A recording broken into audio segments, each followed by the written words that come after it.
Hello, hello, hello, and welcome to another episode of the Blue Oval Podcast. I am Ben Weissel, and joining me, as always, Garrett Satlin. How's it going, man? Ben, this is the week where the cross country teams, like all the champions from D1, D2, D3, they come to DC and they get to visit the White House. And for those of you who don't know, I'm like a 10-minute metro ride to the DC, to the White House. Very easy. And so there's a part of me in the back of my mind. It's like, guys, we should go hang out, like, and do some interviews. Not going to do that. We have some outdoor track and field coverage to talk about, but just thought that was cool to see all those top athletes in my neighborhood. But Ben, we've got so much to talk about other than cross country. Absolutely, yeah. We will have plenty of time to shift gears and go into cross country. I am super excited to be able to get into the off season, which is, I think, the area where we thrive. But we got to wrap up what has been about like a 6 month journey of indoor, outdoor track, culminating with the outdoor championships in Austin this past week. And we saw so many great performances. I think a lot of surprises too. I felt like at the top, we saw a lot more surprising results than we normally do. Of course, you always have those few surprise All-Americans or second or third place finishers. But this year at the very top of the podium, we saw a lot of movement, a lot of excitement. So really excited to dig into that with you. But before we do, we got one new rating on Apple Podcasts, I believe. We're up to 68. I think we are level. New. Yeah. We're level at Spotify, but we're finishing the season strong on Apple. And hopefully, like we said, and our best time of the year, the off season, we'll see those numbers grow. I was about to say that it's like it was a surprise that no one sent a review, but now I'm just looking at this. This is like a brand new one. So cool. Thank you for whoever did that. Makes my week. But again, Spotify, Apple, YouTube now as well. Go subscribe there. We have that. We're going to utilize that deeper into the future later this year. So go check that out. Ben, where do you want to start for the outdoor national meet? Let's start in somewhat chronological order. So let's begin with the men's 10K. And we saw Kai Robinson, Charles Hicks duking it out over the last 100 meters. Kai Robinson taking home the win.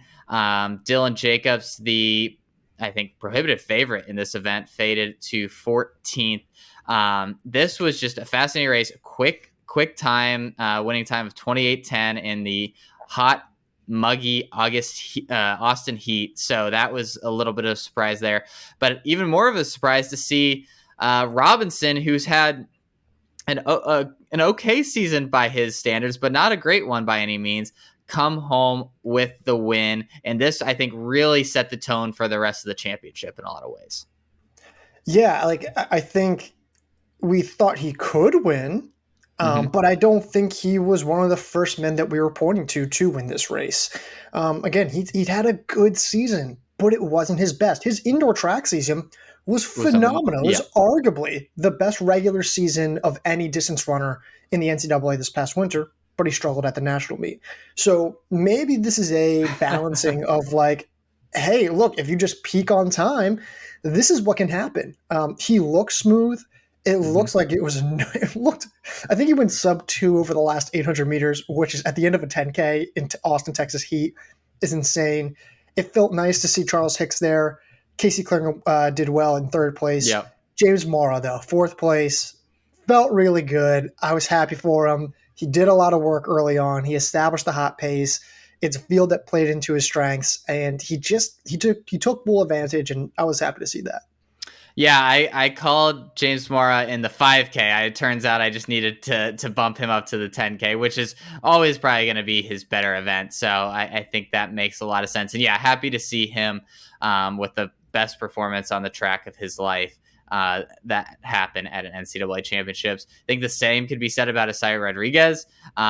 Great time to have his best track performance ever, finishing in 5th, Graham Blank 6th.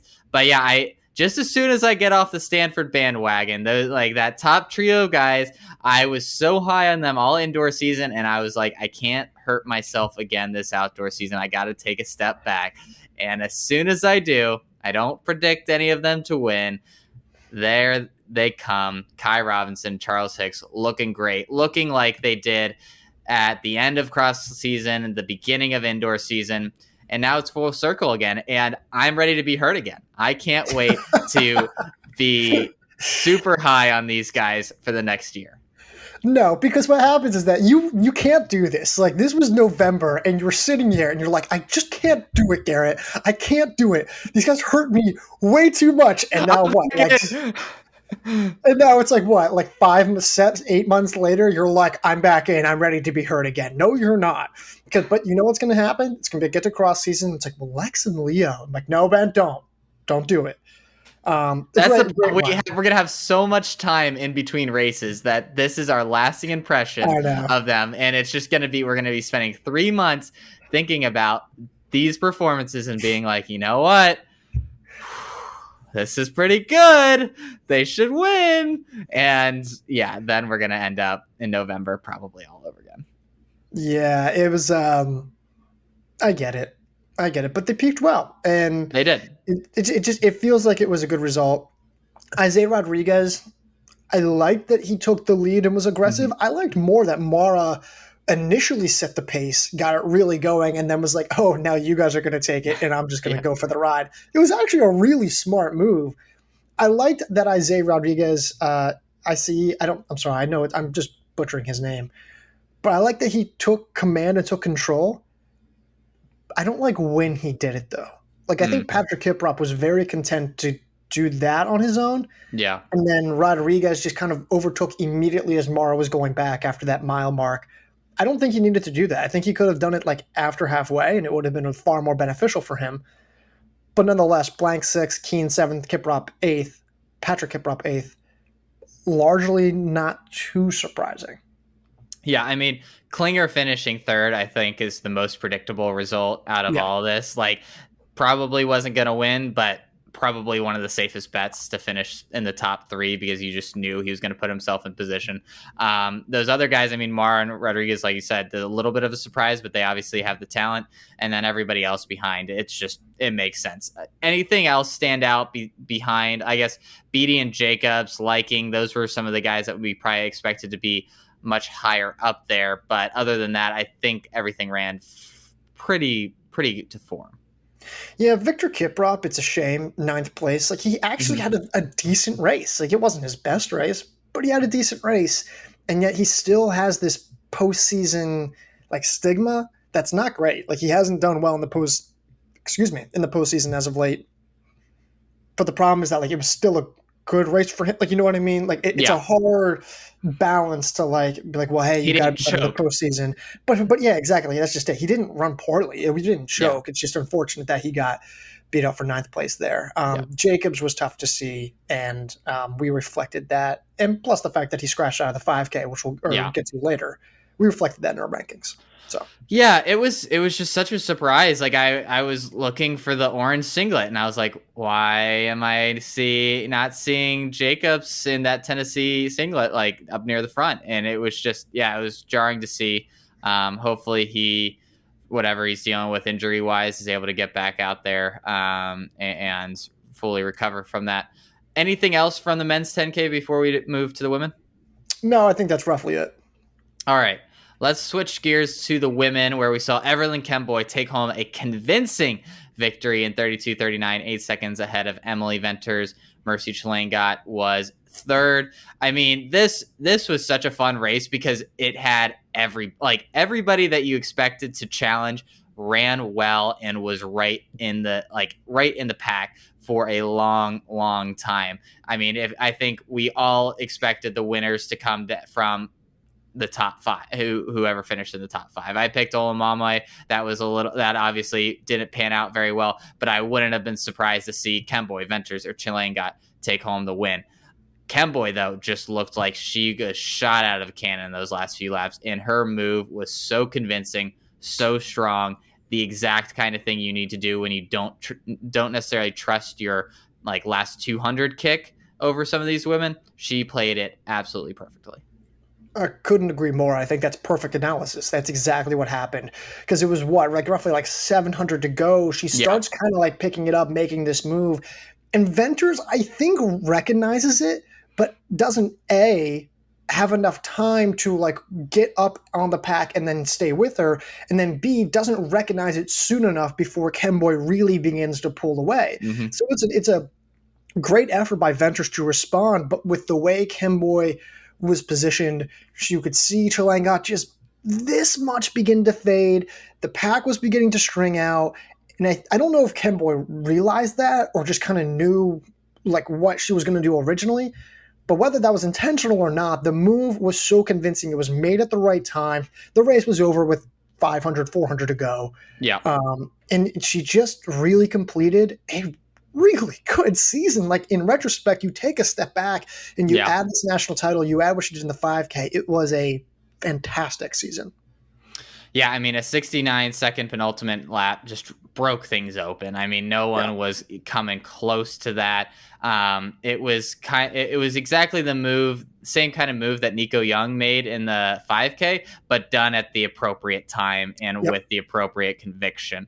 It was so jarring, and I think it just took everybody by surprise. And like you said, when they realized what they could do, I just don't think anybody, including Venters, just had the wheels at that point to be able to hang on, even if they had reacted right as soon as it was possible. So fantastic race, a lot of fun to watch. Kaylee Logue and Amanda Vestry, I think we both talked about them being kind of some slight, like maybe not dark horses, but women that we thought could maybe surprise us, and they did it. They did exactly that, finishing 6th and 7th. Locking up those All-American honors. They go out on the NCAA on a high note. But, I mean, really, this race wasn't – there's not a lot of surprise here compared to the men's side. No, super chalk. I mean, you could argue that Graceland Larkin, Allie Hayes, they finished 14th and 12th respectively. But, like, the top 10 – if you take like places 6 to 10, which is Logue, Vestry, Camille, Costeralis, and Frentway, if you had said like they're going to finish 6th to 10th in any order, I would have shrugged my shoulders and been like, yeah. And same thing from 1st to 5th. You could have told me, well, they're going to finish in any order, and I would have shrugged my shoulders and said, yeah. I don't think there's a ton to talk about in this race, but in terms of like the legacies that Venters and Chalangat have set, I just want to recognize that. Like, Venters came back. Venters, no, I didn't believe that she was going to have an NCAA career after she left Colorado. I didn't think she'd even be racing. Like, it's well documented some of the challenges that she's had. For her to come back and have not just like a revival, but like a complete revamp of who she is as a runner, becoming one of the greatest 10K runners from time perspective ever, is shocking. And then Chalangat, 2 national titles, a 10K title and a cross-country title. But I worry that she's not going to get her due. I'm worried that she's not going to get recognized for just how crucial she was, specifically in this era. Like, this is an era of Courtney Wayman and Whitney Orton and Caitlin Tuohy and Parker Valby. I think it's going to be very easy to focus on that when we look back at this era. But I hope Chalangat's in that conversation because she was kind of the rallying point for, I think, a lot of that. Well, she was the constant. Like you've seen her go through all these dominant runners and beat a lot of them at times. And she was super consistent. She was never as flashy in terms of the times or just the overwhelming performances that we've seen from like the Waymans, the Tuohys. But she's just always there. Like, she's as consistent as they come. She shows up to NCAA championships. She might not always win, but she's going to be right there in the mix. And I think that more than anything is her legacy of just a consistent, like, pure, like, not dominance, but just elite performances day in, day out. And you can say the same thing about Venters this year. Like, the most impressive thing I think for her is just like the consistency that she showed this year after like really struggling with injury and other things like early in her career. Like, to be able to be this consistent throughout this whole year. Obviously she didn't bring home the national title, but she was arguably the most consistent or second most consistent, second best runner in the country all year on the women's side. Yeah, I mean, like, you just look at her resume from this spring through indoors to cross country. It's incredible. Like, and there's not a single bad race. There's not just like, oh, there's no bad races, but there's some just okay races. These are all really good races. There's not a truly poor performance on there. And that's what really, that just doesn't happen. No. especially for someone who is so prone to injury and who was Hmm. so, couldn't build like an aerobic base for a couple years at some points. Like the fact that she did this throughout the entirety of the year, wildly commendable and just really cool to see. Absolutely. All right, we want to move on to the men's 1500. Let's do it. Alrighty, we saw Nathan Green, the third Washington Husky to win a 1500-meter or mile title in the last 12 months, take home the win. Joe Wascom finishing second, Adam Spencer third. This was this was not at all what we expected, right? Like, especially after the way prelims was run, like where everybody went out fairly quickly. This was a jog fest. We came through with a lap to go at 2:50, and then it was just whoever positioned themselves and had the best kick, and that was Nathan Green. He showed that at Pac-12s. He showed that in the limited times he's run this year, that he has arguably the best kick in the country. But this was just like chaos. I mean, there was so many people at the bell that you just felt like some people were like, I think Liam Murphy fell into this, just going too early. I think if Murphy would have just laid low for a while, he very well could have had a shot at finishing top three. I thought Spencer ran a good race.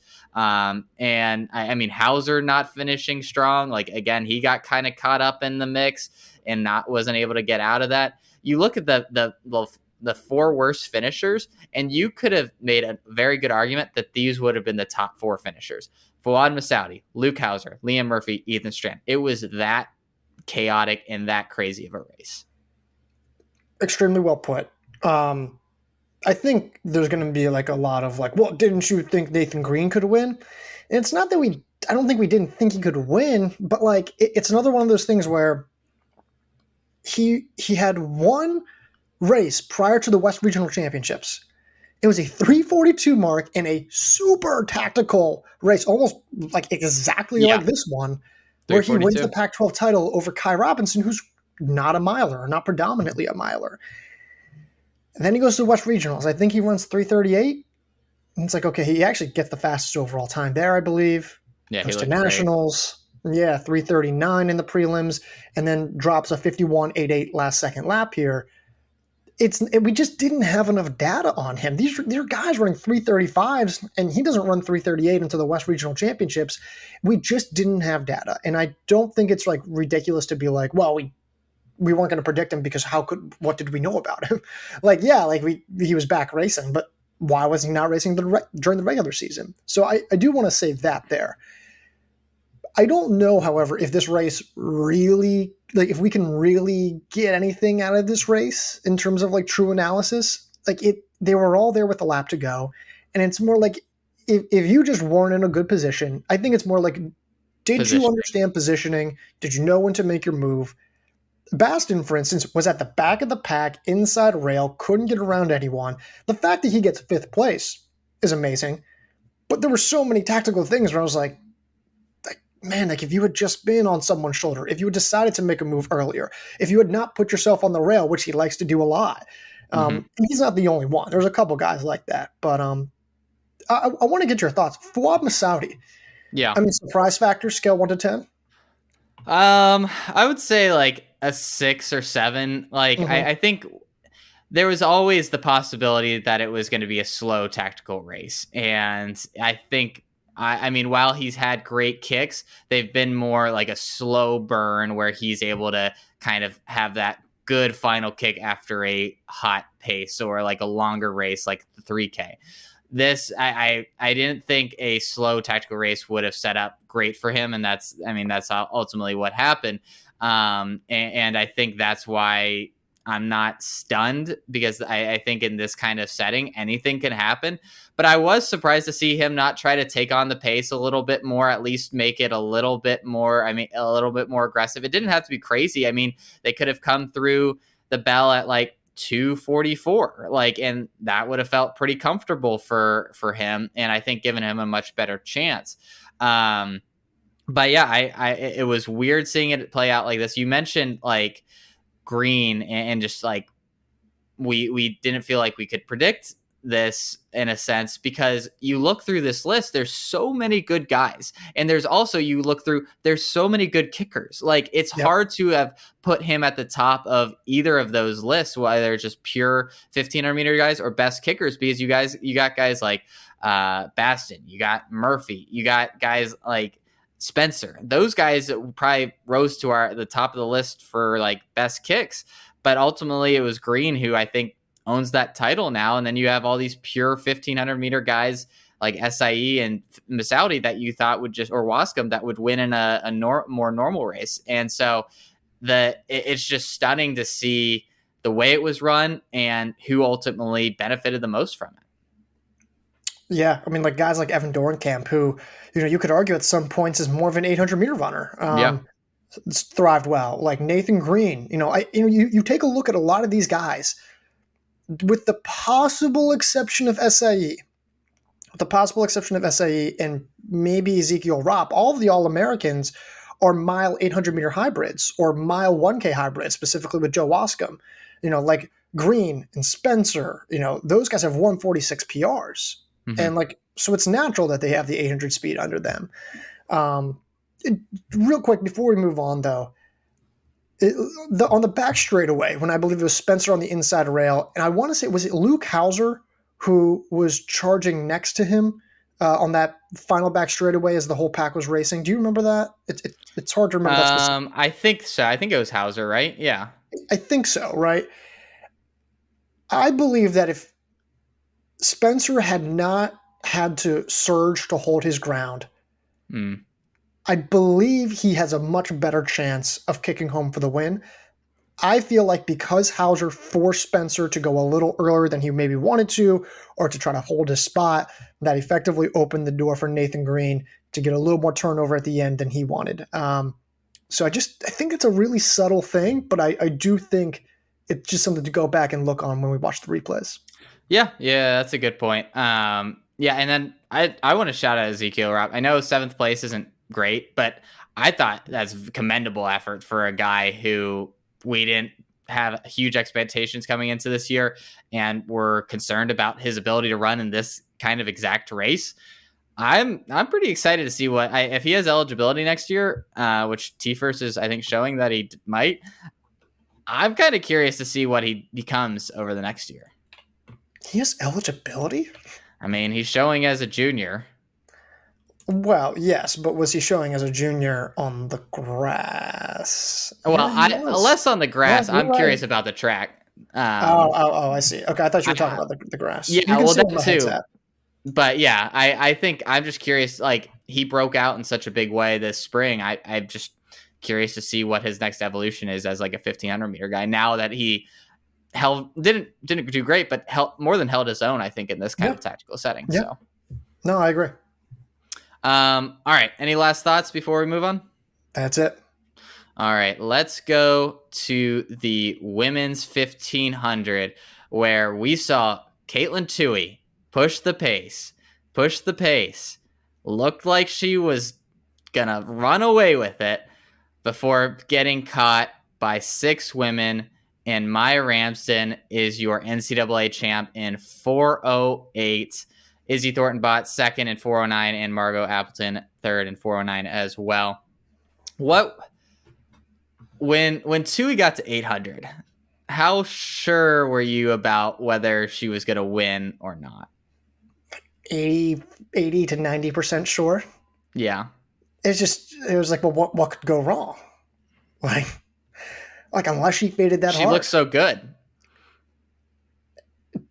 What do you believe is the rationale for being that aggressive in a race where I really don't think she needed to be? And maybe I can wax poetic about that in a moment, but what do you think was the rationale?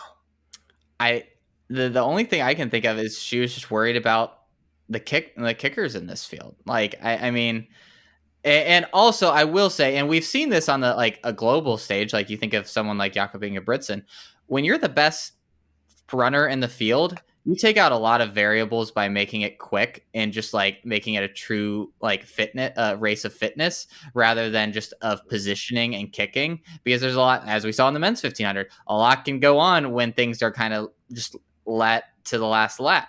I mean, that's my best argument for it, and I still don't very much agree with it. Yeah, it's a good argument, and I'll really give you that. But why? Like, there was no reason to chase any records. It just wasn't going to happen. It's not like she was going to outstrength runners where 10 total women had gone under 410 this year. Now, not all of Yeah, them were in this final, but like if there was a group that was going to be able to run 407, give or take a second, it was probably someone from this group. Like, I mean, Maya Ramsden ran 408 for the win. Like, it yep. played perfectly. So, like, I don't think this was the field to try to outstrengthen someone for. Why would you not want to try to be fresh for the 5K, which is a separate conversation? It doesn't, like, I don't totally get it. Yes, you want to take out variables, you want to take out factors, but then go with 400 to go or 600 to go. Like, Yeah, I would have said like 600 to 800 would, I think that would have made a lot of sense for her. it would have made more sense. I don't think anyone could remotely have hung. Frankly, she's still favored in a kicking scenario just because she's just better. I want to be very clear.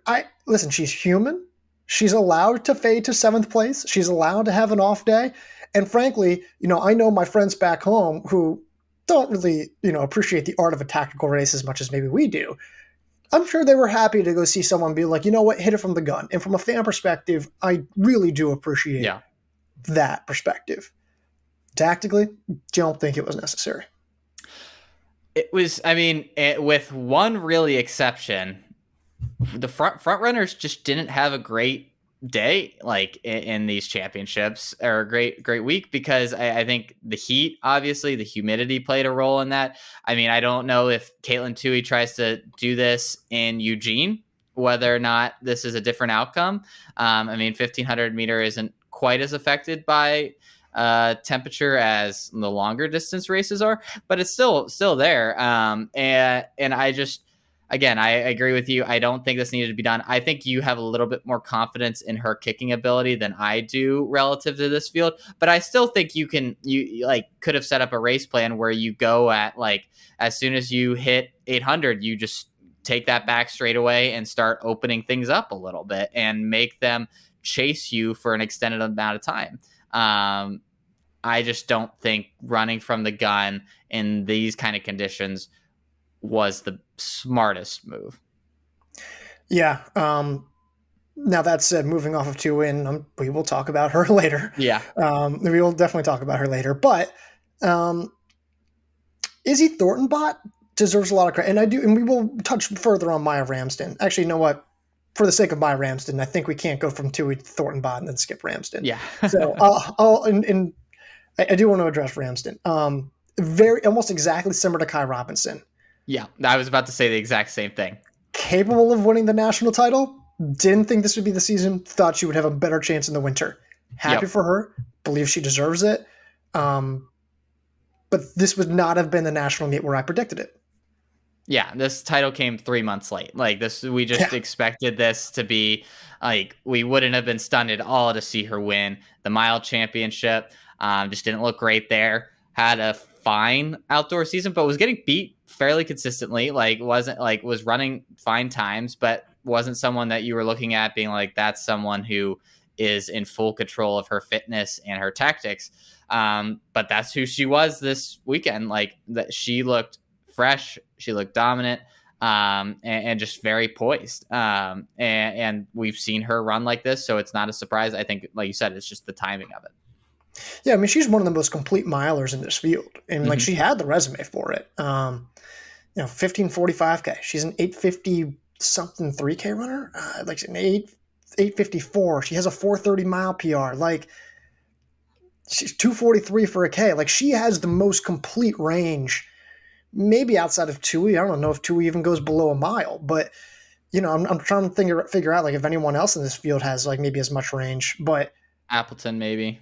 Yeah. I mean, there's a few who maybe I'm just not thinking of. Like Kazmierska is pretty decent, maybe better than we think. Hal too, maybe. But generally speaking, this was Just a great race for her. And there's just nothing more to say other than like she She played was it smart. perfectly, Yeah.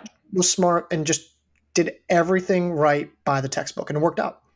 Yep, absolutely. Yeah, and I mean, moving on to Thornton Bot, completed a great season, like as bad of a complete of a season as you're gonna get from a 1500-meter runner, and I think the same could be said about Appleton. I think both of them, like this makes sense. Like Yep. whereas maybe the top of this leaderboard is a little bit surprising, it's not surprising at all to see Thornton Bot, Appleton, Kazimirska, a little bit of more of a surprise right there. And then Jeff Curry, we both really liked in fifth. I think like these all make a ton of sense. They've had good seasons. They've shown that they can run under 410 or 410, and to see them perform well like at NCAA's, I think validates a lot of the analysis and a lot of the things we go through during the regular season, because this is what you would predict for people running like they did in April and May.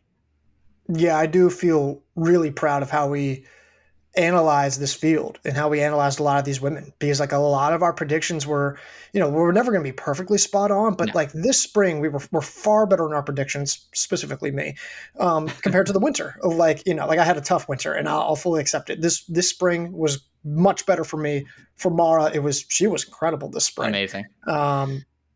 But I feel like we really got this field down like perfectly, almost like the men's steeplechase last year, although that was perfect. So yeah, it was great. I do, before we move on, did you see the 1500-meter prelims with Mia Barnett? Yes. Yeah. The like got kind of tripped up by Sophia Sullivan. Didn't I was as confused as you that there I was like, well, maybe they didn't protest, but they did protest, and maybe they missed something or didn't review it fully enough. No, they reviewed it fully enough and just did not advance her. I was stunned that we at least didn't hear more about it. Like I just thought if she didn't get in, we would have heard a big long explanation, but there really wasn't a lot. I was talking to someone there, and it's like it doesn't make a lot of sense. So it's like two officials, I believe, right? And you make the appeal, and apparently there's like 6 camera angles. I was like, there's 6 camera angles? They're like, apparently, I don't know if I saw 6 cameras, period, throughout this weekend. They're like, but at that spot, there's 6 camera angles. I guess they looked at it, 2 of them denied it. But when you appeal for the second time, apparently, and this is what I've been told, it goes back to those same 2 officials. Makes no Which I was sense. like, wait, what? That's what I was told. That is a really confusing thing. Apparently, a lot of the coaches were like, just send her to the finals. She's clearly tripped. Like, she's clearly tripped up. It's not necessarily O'Sullivan's fault. Like, O'Sullivan has a Not right. malicious. No. No, she has a right to be on the rail. I don't get why they didn't like move her. There was a few other there was a long jump officiating problem that was an issue. The officiating this weekend. The trip bus issue that we'll get, or Or not the trip bus, Ellis. but the Ellis that, yeah, we'll get to that in the 800. Yeah, there is a lot of things. Were you surprised to see Howell follow Tuohy like she did? Because I think she could have won this, like if she had run like Ramsden, and that's normally how she runs. She's not like normally right on the hip of the leader. In the moment I was, but I think in retrospect, like if you're Hal, you're like, I have a mile national title. I have nothing to lose. This woman, Caitlin Tuohy, is probably going to run away from the field. She's probably going to win. And if that's the case, and it seems like everyone believed it was, yeah, then why not follow her? You got nothing to lose. Was everyone else smarter to stay back? In retrospect, yeah, but in that moment, like, if are you just going to let Tuohy run away with this? Like, and I guess some people were going to be like, yeah, like that's what you're supposed to, just let her run away with it. I kind of respect what Hal was going to do. I don't know if that was intentional or not, if that was the rationale behind it, but that's the rationale that makes me feel better in my head. I respect it. Was surprised. It felt like a little bit of a departure from her, Sure. which I think was surprising. So, because yeah, like I said, she easily could have done what Ramsden I think did. Yeah. All right, we ready to move on to the men's steeple? We are. Alrighty. Kenneth Rooks, in a great battle with Duncan Hamilton, ultimately takes home the win in 8:26 after a slow start to this race. Hamilton finishes second. Victor Kippiego, I Yeah. think he was my dark horse. Yeah. He was one of Uh, yours. third, 8:32, nearly overtaking Hamilton in the last few meters. Nathan Mountain fourth and Matthew Wilkinson fifth. This played out maybe not exactly how we imagined, but the end result was exactly what we expected. Of Hamilton pushing the pace a little later. I thought he played it smart, not trying to do it from the gun. Yep. Made a good hard move. Rooks just hung in there and then executed the exact kind of kick that we have seen him do all year, and exactly was the reason why we both picked him to win this title. And I think we called this race as much as pretty much any of them this NCAA. Yeah. Everyone else picked Hamilton in our predictions, Blue Oval Oh, podcast. really? I didn't even Yeah, notice everyone else that. picked. I'm pretty sure you can go double check me on that. I'm pretty sure That's everyone else funny. picked Hamilton though. So Blue Oval podcast. This is why you listen. But yeah, I mean, like they just played out like Hamilton. I respect what Hamilton did though. Like I don't think he did anything wrong. Yeah, Like I that's what he was supposed to do, and it didn't work. And like Rooks was just better, convincingly. But it just is what it is, and I don't know what either of those guys were supposed to do differently. It was just that simple. yeah. I mean, Hamilton doesn't have the better kick, and so he tried to make it a longer like situation, like a kick from longer out, and try to shake him. And it looked like he maybe started to get a little bit of gap, but then Rooks just closed that, and like once it was bell lap, you knew that it was probably always going to be Rooks. And so yeah, I think both of those guys were in great. And then you look down the rest of the field. I mean, Kippiego, I think ran way better than we expected. Yeah. But you look down the rest of these guys. I mean, Nathan Mountain has had a great year. Wilkinson, Yeah. someone that I've been high on all year as well. Abduzir from Eastern Kentucky has run pretty well all year as well. Shitsama is somebody that I think I've been high on. Tripus is really, I think, the biggest surprise, finishing ninth. We probably would have expected him to be much, much higher. But other than that, I mean, this was pretty chalk. Yeah, I mean Derek Johnson in eighth place. You could have chalked him in for a back end All American spot, and no one would have been surprised. Kippiego, excuse me. That was really impressive. He ran 8:26 at the regional meet.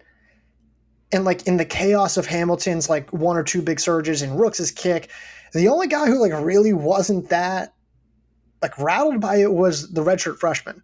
Yeah. And like, which is very surprising. Like you saw other guys trying to respond and they just couldn't. But this guy was like, yeah, I'm just gonna do my thing. And it was impressive. And Mountain, like fourth place, is so perfectly on par with him being so consistent all season long.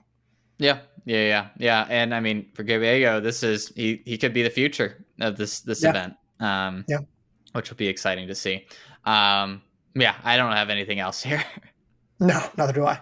All right, let's go to the women's steeplechase. Olivia Markovic with a late kick takes home the win in 9:25. Greta Kurniskate, who led the majority of this race, finishing second in 9:30. Kayla McCabe, 9:41. And Lexi Holiday Lowry fourth in 9:41 as well. You look through this list, the top seven, probably the exact seven names that I think we probably listed during our preview pod of the women that would have a like All-American, be an All-American contention. We called Karina Skate the favorite, and she looked that way for 90% of this race. And it took just a heroic effort by Markovic to not only close the gap, but then fly by and put a huge amount of distance and demoralize Kurniskate to just basically slam the door shut as soon as she passed her. And to run 9:25, which is what, a 10-second PR for her or something? I think so. I mean, yeah. Huge clutch performance in the Austin heat. I thought I had kind of this on in the background a little bit because I just thought she had already won. And for Markovic to be able to come back, really impressive performance. Yeah, I mean, I think we even said, like, someone's going to run faster than they have this season, other than Karen Neskate, at the national meet. They are. I don't think we entirely knew who that was. No. I think we figured it would probably be Markovic, and I think we also figured that it would be a lot of other women. The latter was not true. No. But Markovic, like, her resume is becoming very scary. Great on the grass.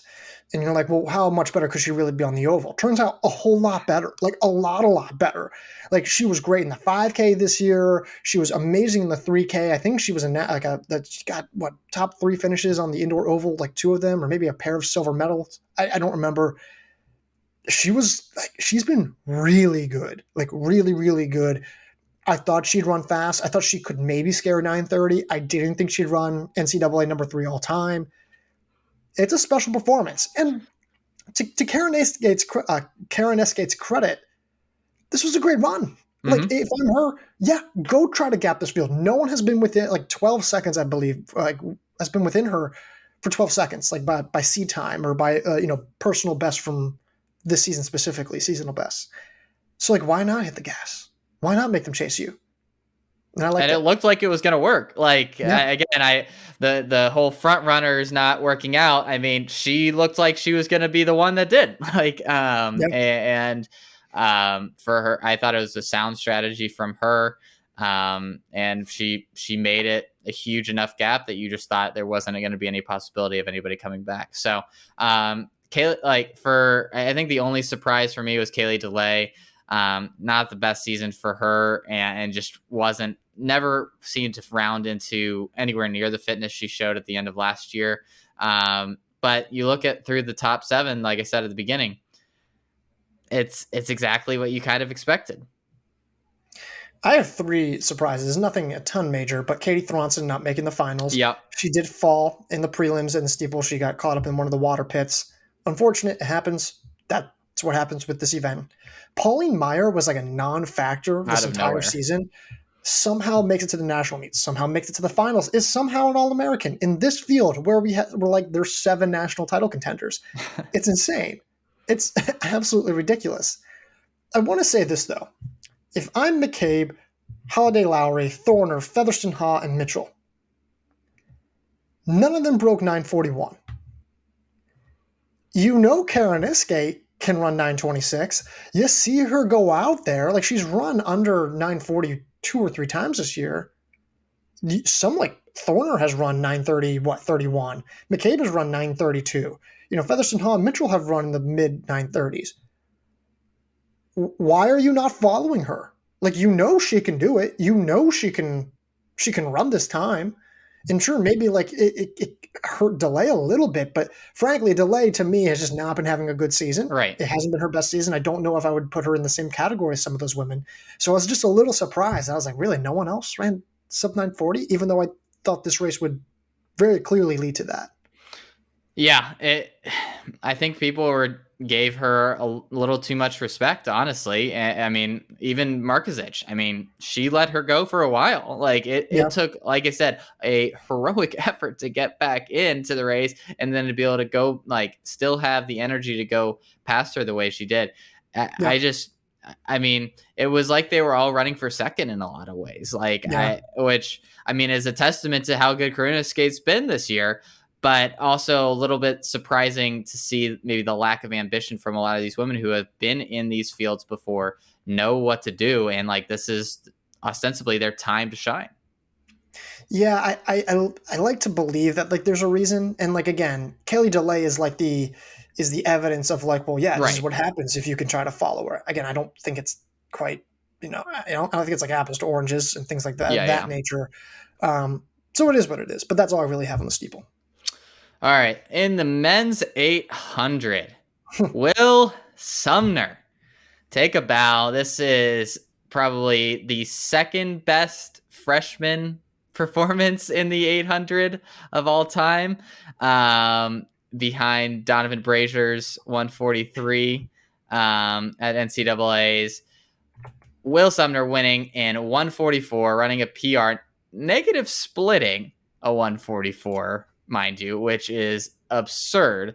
Yusuf Bizimana doing his absolute best, looking every bit as good as we expected him to, but just wasn't on the same level as Sumner. Ran 145 to finish second. Handel Robant, who just apparently only knows how to run at his best at NCAAs, runs incredibly well again to finish third, running a PR 145. This was wild. It was, you could see the potential for this in the prelims when Sumner looked like he was on a jog in the park running, what was it, 146 or 145 flat, 146 flat. Yeah.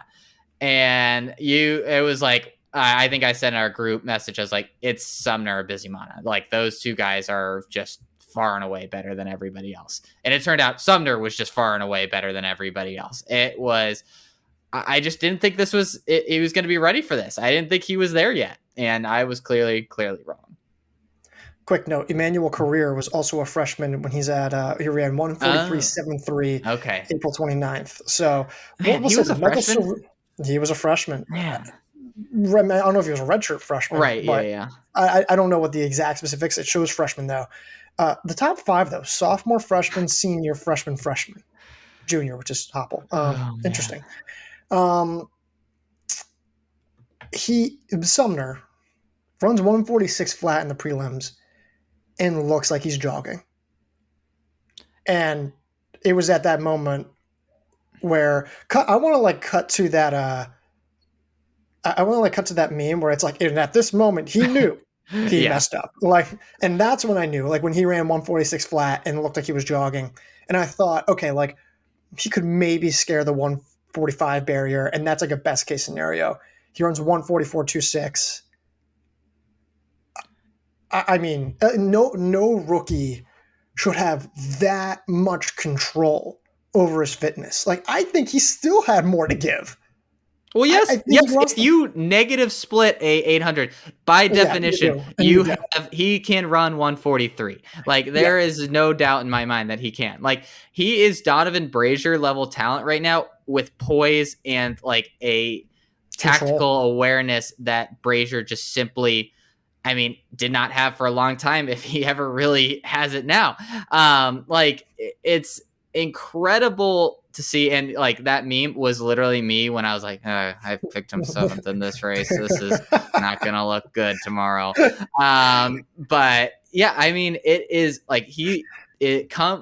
goes into USA's as a legitimate favorite, I think, to make the team, which is crazy for a USA team that is, the 800 is one of the hardest events to make. But what he is doing, and you don't have the same concerns, like I said, with Brazier, who just needed to front run and had to have things run exactly to his specifications. Sumner can win in any way.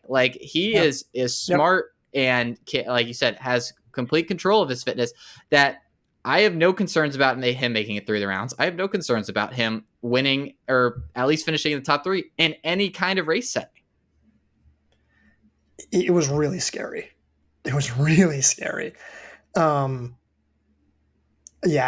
can't even.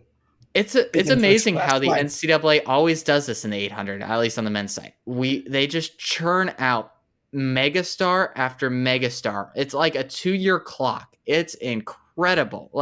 It is just I would say generational talent, but it happens every 2 to 3 years. Yeah, it's ridiculous how good this event is at the very top. You had to run the 8th place was 146.8. That is ridiculous. It was, the event from top to bottom is great, but always at the tippy top is just every other year absolutely obscene. Novoski Anderson did not make it out of a tactical prelim. Whoops, my fault. I had him winning. Tyrese Roden, you were also 100%. You were so good about. I know you had Sumner 7th, but generally speaking, you were really good about this. Bizimana did all he could. I don't think he did a single bad thing wrong in this race. Handel Robon has never run 146, but he just ran 145.95. His second bronze medal in a row, by the way. I'm never going to question his postseason thing again. Hassan, Murphy, Yanori, McCarthy, Corcoran. Carosa was a surprise in ninth place. Yes. It just happens. Like in this kind of race, it's weird. He was too far back at the beginning. Sam Ellis Yeah. automatically qualifies. He's top 2 in his prelim heat. He's supposed to move on. Unsurprising. Turns out that he gets disqualified. But for what? Well, apparently, and this is what has been said by Ellis, this is what's been said by his coach, Andy Powell. Apparently, the Long Beach State coach put in a protest. Long Beach State had Cash Powell in the 800 prelims, but they did not have Cash Powell in that specific heat. Apparently, you can still protest something in another heat, even if you don't have an athlete in that specific heat. Apparently, we can protest. And I wondered that too. I was like, wait, so as long as I have $100, we can protest? Like, do I understand that correctly? That's what Powell was saying. Like, I don't know if that's true. And that's what I'm saying. I find that very hard to believe. So not only did they then go back, apparently the protest was that you impeded someone. Not only did they not find evidence of that, but they saw that he maybe sort of kind of possibly stepped on the line 2 times or more at the start, even though there's no definitive evidence from the video. At least not that I could see. I feel so bad. That was, like, this is yet an officiating mess up where apparently, according to Ellis, it was after the allowable 15-minute window. It wasn't even for what's protested. I don't know. Very odd. Very, very odd. It's just like, the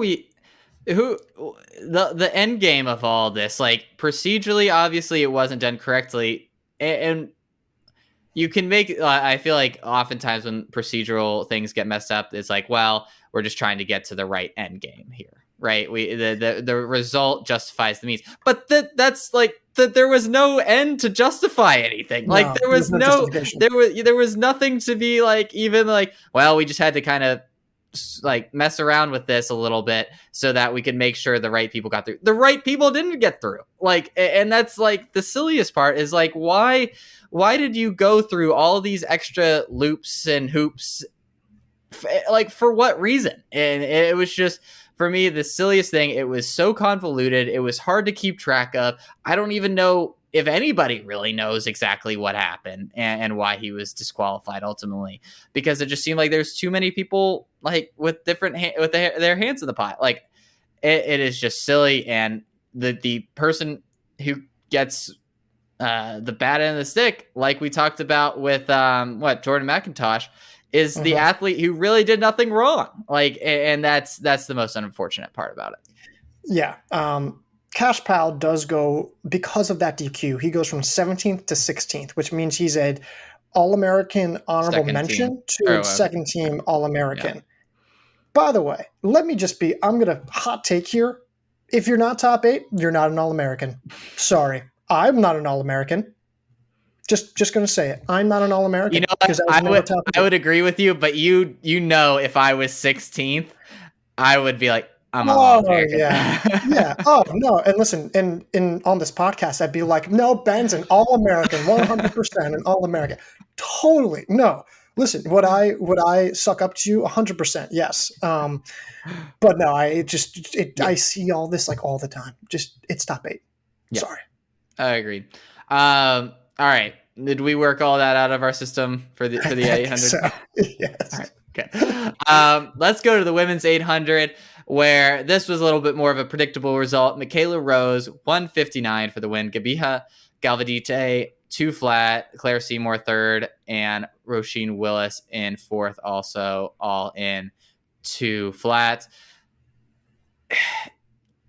It's not a surprising result to see Rose finish first and run the time. Like, she ran exactly how she has all year. She's been the most consistent, I think, 800-meter runner in the country this year. You know almost exactly what you know exactly what you're going to get out of her every time she steps on the line. She's going to dictate the pace, run fast, and more often than not, win. Willis, you just felt like was running as well as she could have. She kept trying to kind of go around the corner and make a pass, but just didn't. It didn't seem like she had the same form as she did. I think she admitted as much in post-race interviews as she did this indoor season. But gave gave it a great shot. Like, this was not a bad performance in any stretch of the imagination. And then Galvadite peaked wonderfully well, ran a really smart race, and Seymour does what Seymour does. Like, after needing a time qualifier to make finals, finishes third and runs a great race. Yeah, I mean, Galvadite is really the biggest winner of this. Obviously, Rose is so dominant. Great to see her win a national title finally. And she deserves a national title. I mean, she's only a sophomore. She's only ever been at this national caliber level for like 2 seasons now. So like, I don't know if I'd say personally finally is probably too much, but like, you wanted her. She deserved one at least this year. Yeah, like Parker Valby for me, it's like she's been competitive since like last year. She's a redshirt sophomore, so it's a little different. I think she's a redshirt sophomore. Galvadite is the biggest winner here. Like Seymour peaked perfectly. Willis, she had to follow Rose. She had to. She didn't have a choice. It's an admirable race. This wasn't her best season. It wasn't a terrible season by any means. It just wasn't her best. Yeah. And she even explained that she was dealing with some illness and injuries at the beginning of the season. Maybe some personal challenges throughout the year as well. It's Stanford. You're a freshman. I don't blame anyone having some tough times with the grades there. But yeah, I mean, it was pretty straightforward. Galvadite, though, her second time. Last year, she finishes third overall in like a 201 PR. This year, again, big kick benefits her. 2:47, second place. She's a sophomore. Rose is also a sophomore, but I feel like Rose has a greater chance of going pro before anything else. Yeah. I would be very careful about Galvadite in the future. She looks so good in prelims. Like when she ran what she did in prelims, I was like, all right, she's back. Like this is the Galvadite from last year when we were it wasn't as surprising to see her run like this. So yeah, it was just good to see her find her footing again. Like because the indoor season, it just seemed like she wasn't herself, and slowly this outdoor season, you could see her growing back into the more confident, dominant runner that she's shown in the past. So yeah, great result. As you look further down the list, Dorziwa, great run. Valerie Tobias, valiant effort. I was proud of Arinda's performance and my prediction there. And then Mitchell, I wish she could have finished things off a little bit better and been a little bit more in the mix, but still a great end for a great year for her. We got to talk about Megan Hunter. Yes. I mean, this girl had never run faster than 2:05, and then the prelims, she just goes, I'm going to run 2:01. Her PR was 2:04. She runs 2:01.53, and I was just kind of like, all right, she's probably going to finish last. And look, she got an 8th out of 9th. But it's All-American honor. She got a point. It's an All-American honor, and I don't even know if I would have thought that she could get out of the regional rounds. It was amazing. Doji Taylor, oh my gosh. The fact that Hunter is an All-American is just crazy. Like, I'm sorry, it's crazy. Like, she had nothing on her resume to show that she would be at this level. Iwa, and yet a huge PR of her own as well in the prelims. Like, she ran 2:01.12 in the prelims. She had never run faster than what? 2:03? Prelims were a bloodbath. It was brutal to get out of prelims. Every heat was super competitive and like fairly fast. Like it was tough. I mean, like Barrett, Thomas, Butler, Hendrick. There's probably Gearing. I mean, there were so many top women who just got left out. Seymour almost didn't make it. It was wild. It's one of those things where there's more finals-worthy names than there are final spots. It's just the unfortunate nature of this. But granted, like, I don't think a lot of us had Butler or Gearing. I had Gearing. Or Barrett or Thomas. I don't know if a ton of us did. No, they're bigger names than necessarily what they've done this year. Compared this season specifically. Yeah, exactly. It just one of those loaded years. Like, I mean, you look at some, we've talked about probably other events where you're a little surprised to see some names at the top just because there wasn't a whole lot of great names to begin with. But this was certainly not the case here. Yeah, I just read off everyone there. No one was a unanimous pick to be an All-American, so it makes sense. Yeah. It just happens. Yeah. All right. We ready to go to the men's 5K? Let's do it. Yeah. Kai Robinson, your first, if I'm remembering this correctly, man to double win the 5K and 10K since Cheserek in 15-16. 15. He did it in 15 and 16. Yeah, I'm sure there's guys before that too. First one since Cheserek did it. Then looked great, looked exactly like the 10K, winning in 14:04. Great finish. Graham Blank second, Jackson Sharp third, Luke Tewalt fourth, and Parker Wolf fifth. Great run by Robinson, but like this, we just talked about loaded 800 fields. This one did not have that quite that same feel, especially with Jacobs scratching. Well, especially with Jacob scratching, and frankly, Brian Fay just not delivering. Yeah. Like, if I'm just going to be honest, like, if those guys are up there battling like we think we can, then yeah, this is like a great win. You know, I'm not trying to demean anyone's national title. Like, I could barely get to the fridge right now. Like, who am I to say? I'm not saying that. Was this, relatively speaking, compared to some of the other fields that we saw at the national meet, probably not the strongest field? Women's 5K on the women's side, probably the same thing, you could probably argue. Yeah, I mean, Robinson was, I mean, if he executed like he did in the 10K, he was going to win this, and he did. And he had the better 400 kick. He played it perfectly, timed it perfectly. Blanks was great. He timed it perfectly for second place. I think Sharp was going to be a little bit of the aggressor, trying to go out and catch Robinson, which I appreciate. And because of that, Blanks, I think, got a little bit of the edge on him in the final 100 meters. But Sharp was putting together a great, valiant last 400 meters, excuse me. So this doesn't stun me. He looked like he did in the 3K and indoors. Like it felt like a carbon copy race in a lot of ways for him. And then Nico Young, we have to talk about taking the lead and pushing, really like injected so much pace into this race from like a mile out. And like I love the move. I thought it was, I think we both agree this, a lap or two early.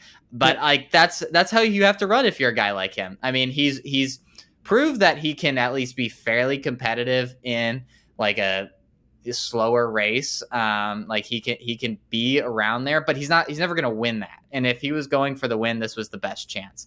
And yeah, I thought it was a valiant effort, just maybe a little early. But he moved through the gears well. He really made this a much more interesting race by doing that.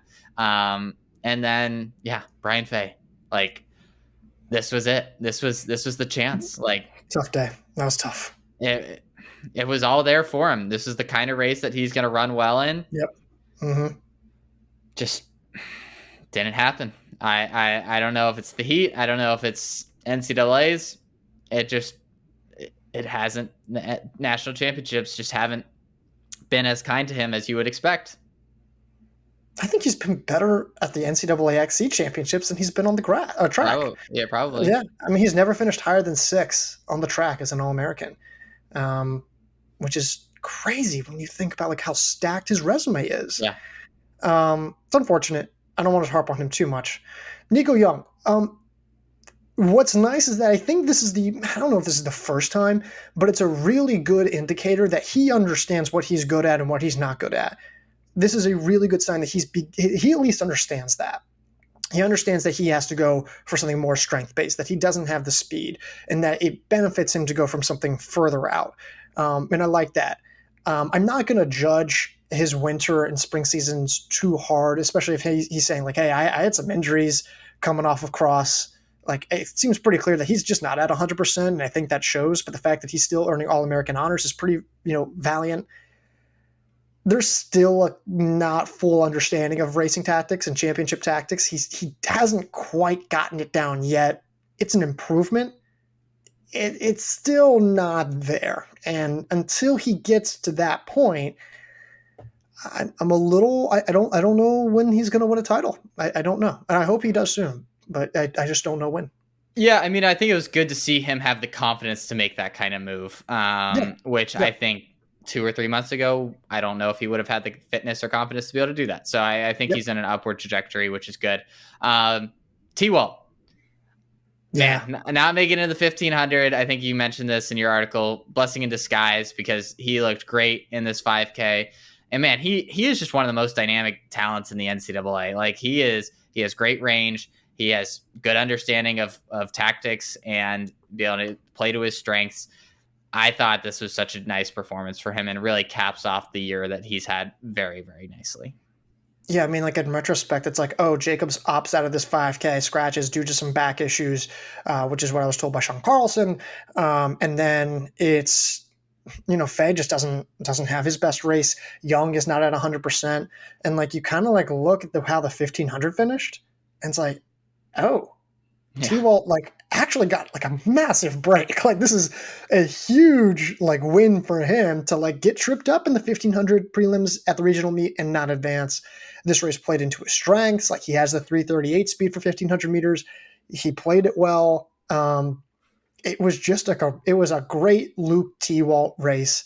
And I Mm-hmm. now feel confident that Wake Forest, despite losing Aaron Las Harris and Zach Fascioni and Thomas Van Hoppen, I believe all those guys are gone. Um, but despite losing all of them, I think he's their guy. Like he's Yep. that next dude for Wake Forest. Absolutely.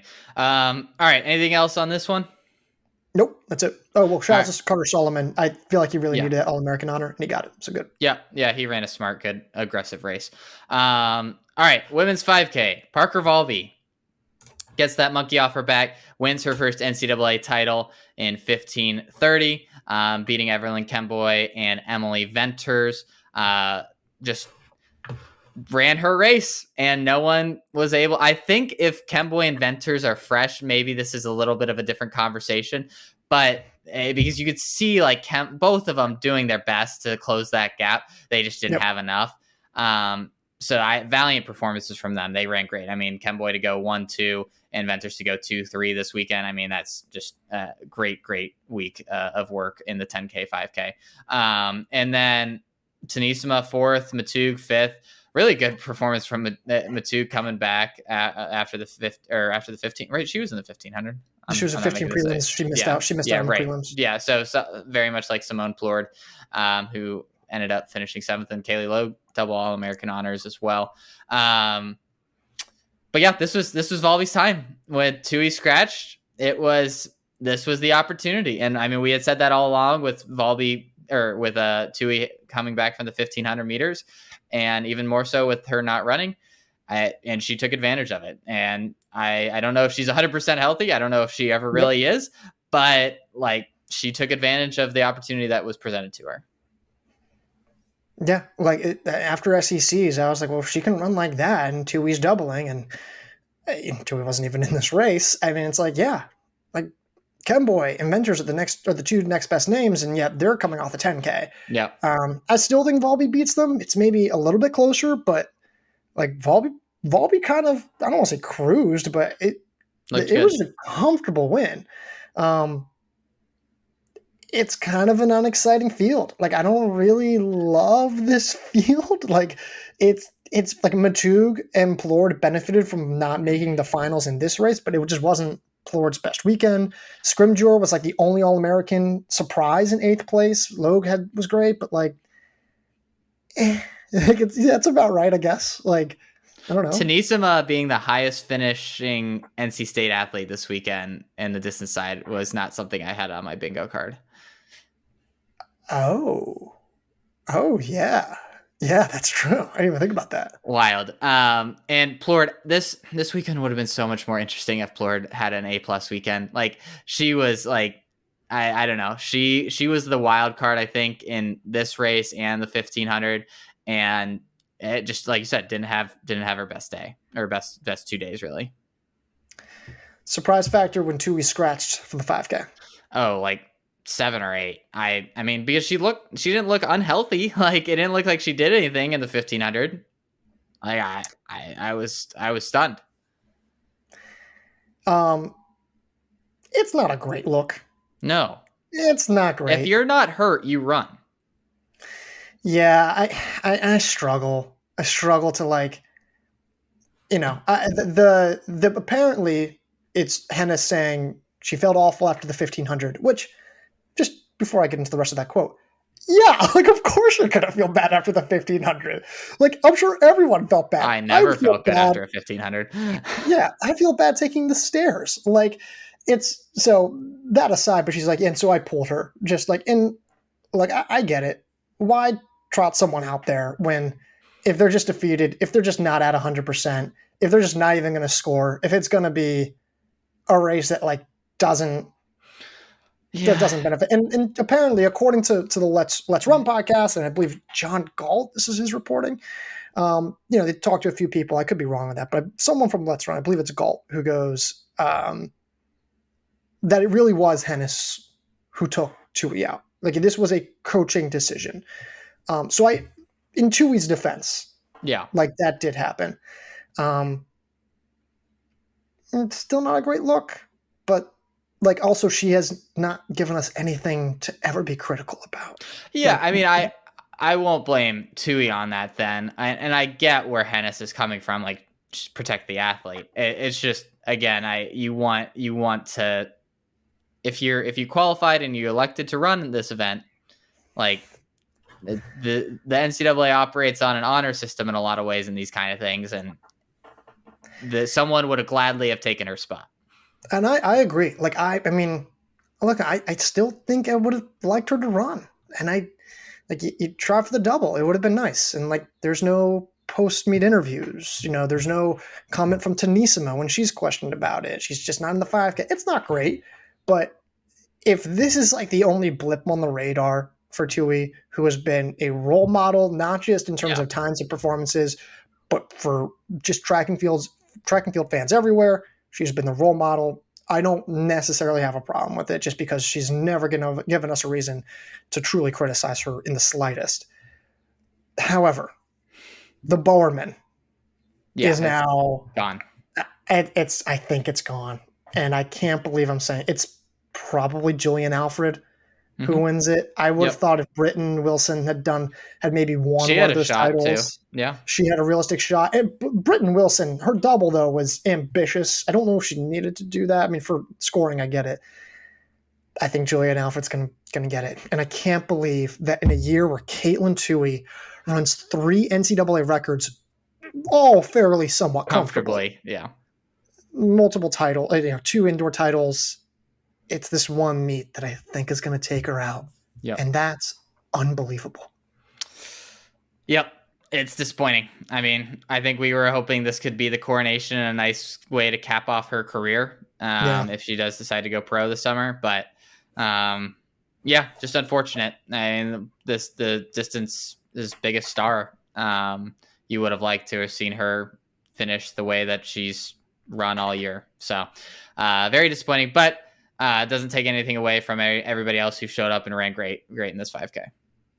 If this is Tuohy's last collegiate season, I just want to say thank you for all the views. I just appreciate it. All the traffic. And I'll say the same thing to Valby, and I'll say the same thing to probably Ches if he was during this time. Appreciate all of you because it's every time put her on a graphic, put her in the headline. It's not even close. But I just sincerely, this has been, even if it didn't end the way I think we wanted it to. I mean, if this is it, what a year for Tuohy. Yeah, absolutely. Yeah. Well, we'll have more time to rhapsodize about her career and hopefully get to see her future in the future as well. But let's wrap it there. What a weekend. I'm sure we'll still have some stray thoughts that'll slowly come out over the next few weeks. But we'll be shifting our focus, like we mentioned, to the off season, which we're really excited about, and starting to gear up for cross country, which holds a special place in both of our hearts. Yeah, I'm excited. It's so great. But yeah, this week, this is going to be released on a Wednesday, I believe. So I'm trying to think. Oh my gosh. So Tuesday, I don't know if we're even going to post something Tuesday. I haven't decided yet. If we're busy, maybe. But some transfer news, maybe, but mainly end of season awards, D1, D2, D1, D2, D3 in some order. D1 rankings, updated rankings are on the site. This is recorded on a Monday, so go check those out. And a few other small things. Like we're going to pick up on a few things and start really having some fun this offseason. So, but Ben, that's all I got. All right. Well, until next week, I'll talk to you. I'll talk to you.